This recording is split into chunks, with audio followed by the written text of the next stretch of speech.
Bracelet கர்த்தருடைய சத்தம் வல்லம் உள்ளது. இந்த நாளிலும் கூட ஆண்டவரை நாம் துதிக்கலாம். பரிசுத்தமுள்ள பிதாவே, எங்களோட கூட பேசும் இயேசுவின் நாமத்தில் பிதாவே, ஆமென். இன்னைக்கு ஏசப்பா நமக்கு கொடுக்குற வசனம் யோவான் 12ஆம் அதிகாரத்தில் 35, 36, 37 நான் வாசிக்கிறேன். அதற்கு இயேசு, இன்னும் கொஞ்ச காலம் ஒளி உங்களிடத்தில் இருக்கும். இருளில் நீங்கள் அகப்படாதபடிக்கு ஒளி உங்களோடு இருக்கையில் நடவுங்கள். இருளில் நடக்கிறவன் தான் போகிற இடம் என்னது என்று அறியான்.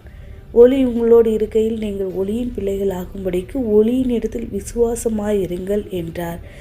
இவைகளை இயேசு சொல்லி அவர்களை விட்டு மறைந்தார். அவர் இத்தனை அற்புதங்களை அவர்களுக்கு முன்பாக செய்திருந்தும் அவர்கள் அவரை விசுவாசிக்கவில்லை. பாருங்கள், ஏசப்பா சொல்கிறாரு, இன்னும் கொஞ்ச காலம் ஒளி உங்களிடத்தில் இருக்கும். அதுக்கப்புறமா என்ன பண்ணுறது? ஒளியில் இருந்தால் மட்டும்தான் நம்ம எங்கே போகிறோம், என்ன பண்ணுறோன்னு தெரியும். இருளில் இருக்கிறவன் எங்கே போகிறானே தெரியாமல் அந்த பாதையில் போயிட்டுருப்பாங்க. அதனால் ஒளி உங்களோடு இருக்கையில் நீங்கள் ஒளியின் பிள்ளைகளாகும்படிக்கு ஒளியின் இடத்துல விசுவாசமாக இருங்க. ஏசப்பாட்ட விசுவாசமாக இருங்கன்னு சொல்கிறார். ஆண்டு நமக்கு பார்த்திங்கன்னா அநேக அற்புதங்களை செய்திருப்பார். இவ்வளோ இன்றைக்கி ஜீவனோடு இருக்கிறது, இதை கேட்டுட்டு இருக்கிறதே ஒரு பெரிய அற்புதம் தான். அப்போது ஏசப்பா நமக்கு செய்த நன்மைகள் எத்தனையோ ஜபங்களுக்கு பதில் வந்திருக்கும், எத்தனையோ நன்மைகளை செய்திருப்பார். எல்லாவற்றையும் மறந்துட்டு இன்றைக்கி ஒரு காரணம் நமக்கு ஜபம் பண்ணியிருப்போம், அதுக்கு கேட்க பதில் வந்திருக்காது. உடனே நம்ம என்ன பண்ணியிருப்போம்?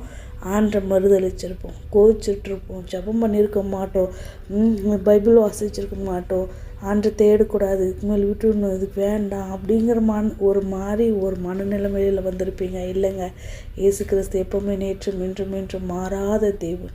அவர் நாம் கேட்குறதெல்லாம் கொடுத்துருந்தா அழிவை நோக்கி தான் நம்ம போயிட்டுருப்போம், இருளை நோக்கி தான் போயிட்டு இருந்திருப்போம். நம்ம கூட ஒளி இருக்கிறதுனால தான் நம்ம வருகிற அழிவுக்கெல்லாம் தப்பி நம்மளை பாதுகாத்து, எங்கெல்லாம் ஸ்பீட் பிரேக் போடணுமோ அங்கெல்லாம் போட்டு நம்மளை பிரேக் பண்ணி நம்மளை பாதுகாத்து நம்மளை வழி நடத்துகிறார். அதனால் நீங்கள் ஆண்டவரை விசுவாசிங்க. அவர் உங்களோட கூட தான் இருக்கிறார்.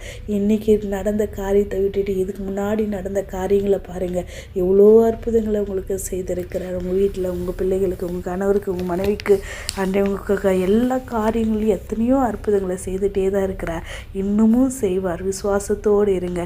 ஏசப்பாவை விசுவாசிக்கிறவர் யாவரும் பாக்கியவான்கள். அவங்க தான் ஏசப்பாவை என்ன பண்ண முடியும்? கடைசி வரையும் பின்பற்ற முடியும். ஜெபம் பண்ணுற பரிசுத்தமுள்ள பிதாவே, இயேசு கிறிஸ்து நாமத்தில்ப்பா, நாங்கள் விசுவாசத்தை விட்டு விலகி போகக்கூடாதுப்பா. அன்றே எங்களுக்கு உதவி செய்ய முடியாது. ஜெபிக்கிற ஆண்டவரே, விசுவாசத்தில் நிலைத்து நிற்க உதவி செய்யுங்கப்பா. அன்றே ஜபங்களுக்கு பதில் வரலன்னு சொல்லிட்டு மறுதளித்தவங்க எத்தனையோ பேர், பின்வாங்கி போனவங்க எத்தனையோ பேர், கஷ்டத்தில் கண்ணீர் வேதனையில் அன்றே சோத்துறப்பா, நான் கேட்டும் ஆண்டே பதில் செய்யலைன்னு சொல்லிட்டு போனவங்க